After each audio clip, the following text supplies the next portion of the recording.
Assalamu alaikum, dear students. Myself Lone Fayaz in front of you with today's lecture of political science for class 11th arts. I think today every student will write down the necessary points as we're going to discuss the important lecture regarding the political science and especially system of representational democracy.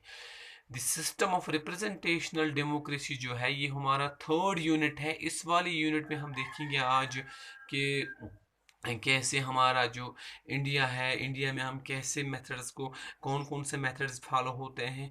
और ये ज़रूरी नहीं है कि India में usually हम political science में देखते हैं कि ऑल ओवर द वर्ल्ड में कितने मेथड्स हैं इलेक्शन के जो हेल्ड होते हैं from time to time. So first of all we will discuss here direct and indirect election.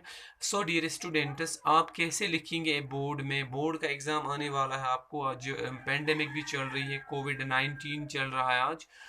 तो इस कोविड-19 में आप कैसे अपना बोर्ड का जो पेपर है अच्छे से लिखेंगे, अच्छे से आप मार्क्स गेन करेंगे? इसके लिए डियर स्टूडेंट्स आपको मैं एक चीज़ बोलूँ यहाँ पे, in order to gain the marks, you have to be very cooperative, and you have to write down everything which I will discuss here. And I will discuss in a very soft manner, in a very easy manner, so that you can my information will reach up to you. And it's very necessary lecture. And in this lecture it is very important for you to subscribe my channel, to press the bell icon, and share with your friends. So in this video we are going to discuss the direct and indirect election. Dear students, direct election is the election in which people directly participate in the electoral process of the country. Suppose election of the MLAs, election of the Lok Sabha, election of the Panch and Sarpanch. In these elections we directly participate in the electoral process of the country.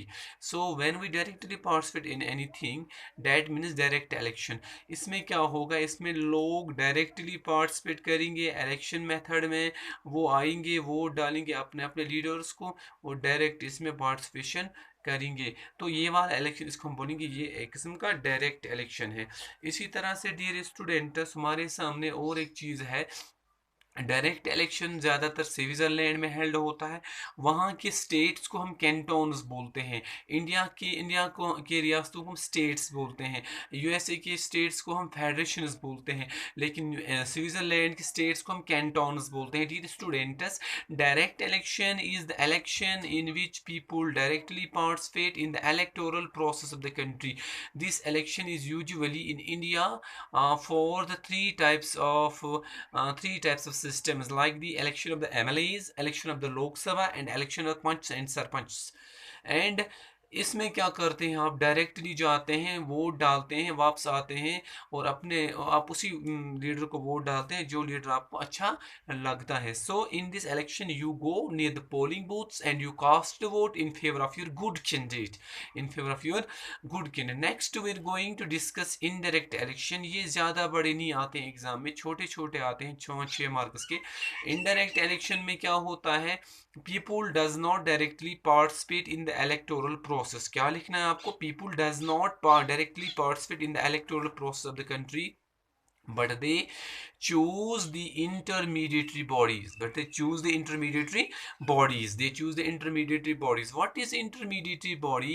In this video, intermediary body means direct election में हमने किनको चुना, MLAs को और members of लोक सभा को। अब indirect election में वही participation करेंगे। सो आप कैसे लिखेंगे बोर्ड के पेपर में? आप ऐसे लिखोगे, direct election is the election in which the people of the country directly participate in the electoral process so as to enjoy their right to vote or universal adult franchise. Of course, you can mention that in India the voting age is 18 years, while as in USA it is 21 years.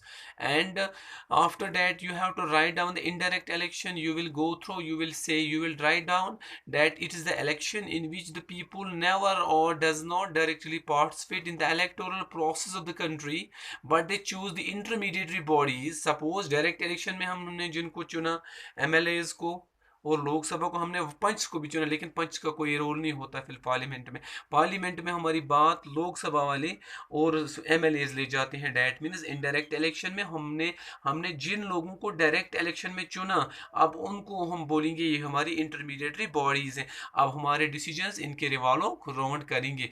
तो इसके बाद आगे हम जाएंगे। आगे मैं आपको बोलूँगा यहाँ पे कि और एक मेथड भी है हमारे सामने डियर स्टूडेंट्स, हमारे सामने और एक मेथड भी है जिसको हम बोलते हैं प्लूरैलिटी इलेक्टोरल सिस्टम, जिसको हम बोलते हैं plurality electoral system.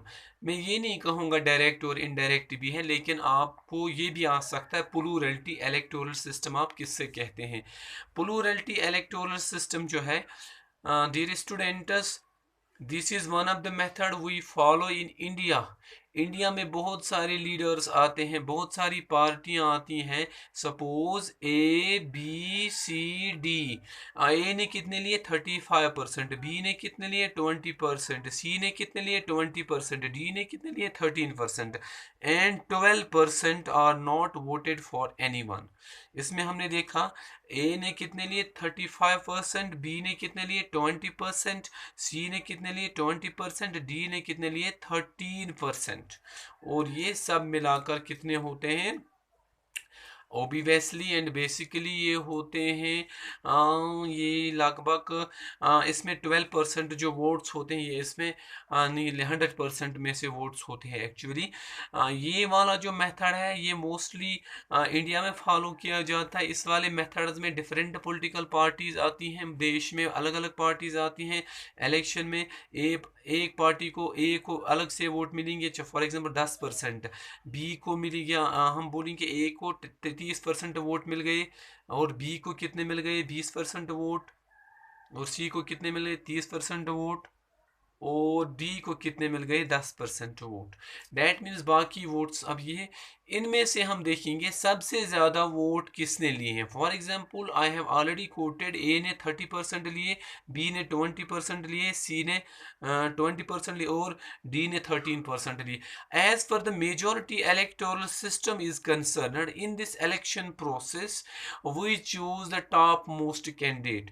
For example if we are having candidates A B C and D, अगर ए ने 35% वोट दिए हैं, ये 35% सबसे ज़्यादा है, तो हम इसको बोलेंगे विनर, बाकियों को लूजर्स बोलेंगे।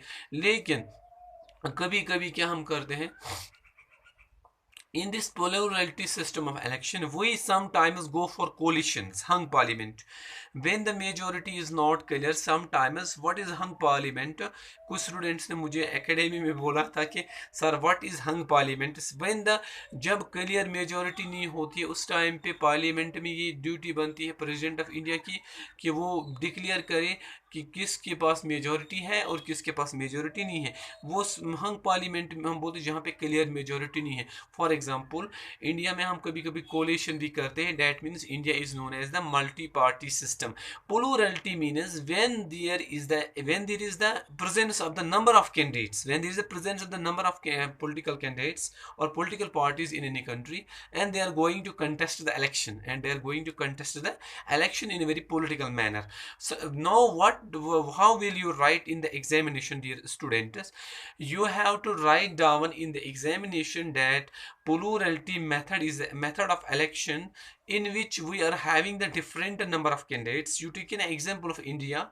In India different number of political parties A B C and D political field में आते हैं, इनको इलेक्शन लड़ना है, और इनमें से वही पॉलिटिकल पार्टी जीतेगी जिसके पास मेजोरिटी है सबसे ज़्यादा। मगर ये प्लूरैलिटी में हमने ये नहीं देखते कि 50% होने चाहिए 100 में, लेकिन हम देखते हैं सबसे ज़्यादा वोट किसने लिए। फॉर एग्जाम्पल ए ने 35% लिए, बी ने 20 लिए, सी ने 20 लिए, और डी ने 12% लिए या 13% लिए, और सबसे ज़्यादा वोट जो लेता है उसको हम बोलते हैं विनर। अब यहाँ वो कुछ थोयू तुई मतलब याद कशर पे वन मतलब कुछ थोयू तु याद जो पे थोड़ा कशर पे वन स्टूडेंट। तो प्लूरैलिटी मेथड्स मज क्या वुचान हम वुचान A B C and D A B C and D निश 4 कैंडिडेट A B C तो D ये निश 4 कैंडिडेट कर वुचान अगर A ज्यादा vote knee for example 35% B knee 20% C नी 20% तो D नी 13% वुच मेजॉरिटी कस ज्यादा तम मेजॉरिटी हिसाब 30 तेल A विनर तेल मेजॉरिटी हिसाब A विनर तेल बन सुई लीडर तेल बन सुई लीडर मगर वुचान पत अत इलेक्शन मेथड वुचान कि अड़न जायन अड़ वोट रोजान पत त्रावन तम बोगस वोट फॉल्स वोट्स क्या तम त्रावन आमत कहें तम त्रावन आमत वम वोट कि या अड़ अनपढ़ मतलब तिम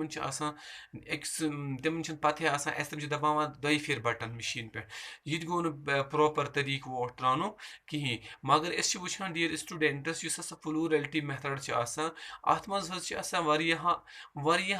अत इलेक्टोरल सिस्टमस मज आमत तम पार्टिसिपेशन आमत इलेक्शनस मज करने तो तम A B C तो D कैंडिडेट द्रे फॉर एग्जांपल हम वन A B C तो D वुचान इमो मज कमस ज्यादा मेजॉरिटी सुई हेकान पत हुकूमत पनी बनवित यह मेथड गोबरो ज्यादातर गसान फॉलो इंडिया मज यह मेथड ज्यादातर गसान फॉलो इंडिया मज पत अत वोट रोजान बाकी फॉल्स वोट्स ते तम या त्रावन आमत की या अड़ कर बाइकआउट या अड़ बाकी मेथड्स कर यूज या कुछ लोग अनपढ़ कि अनपढ़ तम पत त्रावन तम वोट कहें गोबरो वो ब्रो कुन मे बासान तुह गो पनी मादरी जबान में थोड़ा वन अब हम आगे थोड़ा सा जाते हैं majority electoral system this is the method which is followed by some of the countries like Russia में क्या है कम्युनिस्ट पार्टी ऑफ रशिया तत गोबरो सिंगल पार्टी सिस्टम तत पार्टी हमेशा जेना तत बकिन पार्टियन हुंद रोल तूत कह खाली अक सिंगल पार्टी यह थो तुम पॉइंट डाउन कर in Russia there is the presence of only one single party namely communist party of Russia अत पार्टी कहीं नेरा अपोजिशन मज क्या अक पोलिटिकल पार्टी यह पोलिटिकल पार्टी ये वजूदस मज गोबरो यह पोलिटिकल पार्टी अनअकाउंटेबल इरेस्पॉन्सिबल तो सम टाइम्स पुन रोल कर प्ले कि रोल अमिस पोलिटिकल साइंस मज कर ये वुचान वनस इंडिया में डे टू डे लाइफ मज यम खतर पोलिटिकल पार्टी वजूदस मज सह रोल प्ले कर कि पे आम नफरस गसान बिचारिस प्रॉब्लम तो मेजॉरिटी इलेक्टोरल सिस्टमस मज क्या वुचान गोबरो मेजॉरिटी इलेक्टोरल सिस्टम में हम देखते हैं ये वाला मेथड जो है डियर स्टूडेंट ज़्यादातर फॉलो रशिया में होता है और इसमें मैंडेटरी है कि एक कैंडिडेट के पास अगर हमारे पास A है B है C है D है इन चारों में से किसी न किसी के पास 50% के बराबर वोट होने चाहिए वुचु प्लूरलिटी मेथड गो डिस्कस कोर तथ में वुच 50% वोल थो विनर मगर मेजॉरिटी इलेक्टोरल सिस्टमस मज हेको ने 50% वोल विनर थवित कि सह मेजॉरिटी मज कि अगर मेजॉरिटी करो हत मज हतच मेजॉरिटी तेल 50 क्या 50% वोट गसन तेल इन तो this method is followed by some of the countries like Russia The election in this method, the candidates must get more than 50% of the total votes. If no one is getting the election, if no one is getting the votes, then the election will be repeated with the top scores. If A, B, C, and D are the candidates and they are getting the vote as follows, for example, हमारे पास है candidates, तो A ने लिए हैं 38%, B ने लिए 30%, C ने लिए 25% और D ने लिए 12%। अब ये इलेक्शन दोबारा रिपीट होगा क्योंकि मेजॉरिटी इलेक्टोरल मेथड में 50% का के बराबर वोट्स होने चाहिए, इसको हम बोलेंगे majority electoral method. Dear students, India is having the multi party system. कम से कम हमारे पास 600 के करीब regional and national political parties हैं इन इंडिया, तो ये फ्रॉम टाइम टू टाइम अपना रोल प्ले करती हैं। And best of luck. मुझे उम्मीद है आप ये लेक्चर मेरा जो है ऑडियो लेक्चर नहीं है, ये वीडियो लेक्चर है मेरा, मगर मैंने यहाँ पे वाइट बोर्ड का यूज़ नहीं किया, मगर मैंने कुछ इंपॉर्टेंट टर्म्स का यूज़ किया। मेरी इस चैनल को सब्सक्राइब कीजिए, शेयर कीजिए और बेल आइकन दबाइए, ये आपकी बड़ी मेहरबानी होगी, और अपने फ्रेंड्स से भी शेयर कीजिए।